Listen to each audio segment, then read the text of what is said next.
સુરતમાં metro tunnel કામગીરીને લઈ સુરત ક્રાઇમ બ્રાન્ચ કચેરી ખાલી કરાવવામાં આવી છે। ક્રાઇમ બ્રાન્ચ કચેરી નીચે ચાલશે અંડરગ્રાઉન્ડ મેટ્રોની કામગીરી। Tunnel boring machine crime branch કચેરીની નીચેથી કામગીરી કરશે। મેટ્રો કામગીરીને કારણે કચેરી ખાલી કરાવી અધિકારીઓને વિવિધ ઝોન ફાળવી દેવાયા। શહેરના 6 ઝોનમાં આવતા અન્ય પોલીસ સ્ટેશનની કચેરીઓમાં ફરજ બજાવશે। મેટ્રો ટનલની કામગીરી દરમિયાન ક્રાઇમ બ્રાન્ચ કચેરીને પણ નુકસાન થવાની અધિકારીઓને ભીતિ છે। સાવચેતીના ભાગરૂપે ક્રાઇમ બ્રાન્ચે જાતે જ અન્ય કચેરીઓમાં સ્થળાંતર કરવાનું નક્કી કર્યું છે।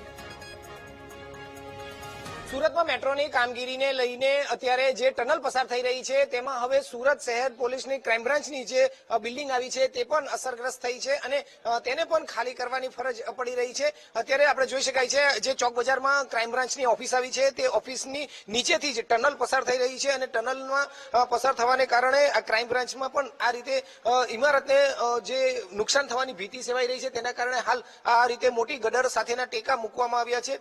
ક્રાઇમ બ્રાન્ચની આખી ઓફિસ છે તેની અંદર આ રીતે જે છે ટેકા લોખંડના રાખવામાં આવ્યા છે કે જેને લઈ જ્યારે ગટર ટનલ મશીન પસાર થાય ત્યારે કોઈ પ્રકારનું નુકસાન ન થાય। જો કે આ પ્રકારની ટનલ રાખવાને કારણે અને ટનલ પસાર થવાને કારણે ટેકા રાખવાને કારણે કર્મચારી અને અધિકારીઓમાં પણ ક્યાંક થોડો ડર રહેતો જોવા મળે છે અને તેના કારણે તમામ અધિકારીઓ જે કર્મચારીઓ જે છે તે અન્ય ઝોન ઓફિસમાં તેઓ સ્થળાંતર કરવામાં આવી રહ્યા છે। ક્રાઇમ બ્રાન્ચના તમામ અધિકારીઓ જુદા જુદા ઝોન વિસ્તારમાં ફાળવી દેવામાં આવ્યા છે। જે જુદા જુદા ક્રાઇમ બ્રાન્ચની જુદા જુદા સ્કોડની ટીમ આવે છે તે તમામ સ્કોડની ટીમને શહેરના જુદા જુદા 5 થી 6 જેટલા ઝોન આવ્યા છે તેમાં અત્યારે ફરજ પર રાખવા માટે આવ્યા છે। આવનાર 5 થી 6 દિવસ એટલે કે જ્યાં સુધી આ ટનલનું કામ પસાર ન થાય 100 મીટરની આ ટનલ જે નીચેથી પસાર થઈ રહી છે તેની કામગીરી પૂર્ણ ન થાય ત્યાં સુધી આ રીતે ટેકા રહેશે અને અધિકારીઓ પણ જે છે તેને જુદા જુદા ઝોન વિસ્તારમાં કામગીરી કરશે। એટલે કે સાવચેતીના ભાગરૂપે હાલ તો ક્રાઇમ બ્રાન્ચ કચેરીને ખાલી કરવામાં આવી રહી છે। અગાઉ આ જે મેટ્રોના અધિકારીઓ જે છે તેને 4 બિલ્ડિંગોને ખાલી કરાવી હતી। આ ક્રાઇમ બ્રાન્ચની બાજુમાં જ આવેલી 4 બિલ્ડિંગો ખાલી કરાવાઈ હતી। હવે ક્રાઇમ બ્રાન્ચને પણ આ બિલ્ડિંગને ક્યાંક નુકસાન થવાની ભીતિના કારણે આ રીતે ટેકા મૂકીને તેને ખાલી કરવાની ફરજ પડી રહી છે।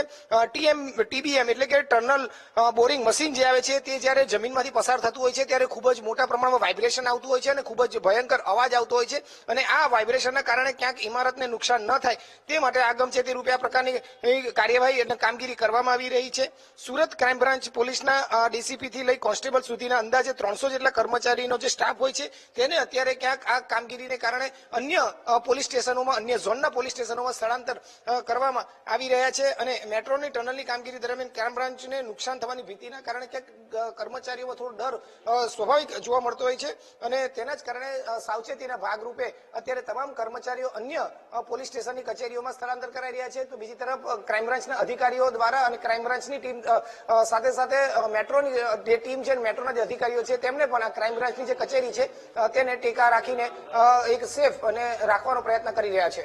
કેમેરામેન સરજુ પારેખ સાથે ધ્રુવ સોમપુરા, વીટીવી ન્યૂઝ, સુરત।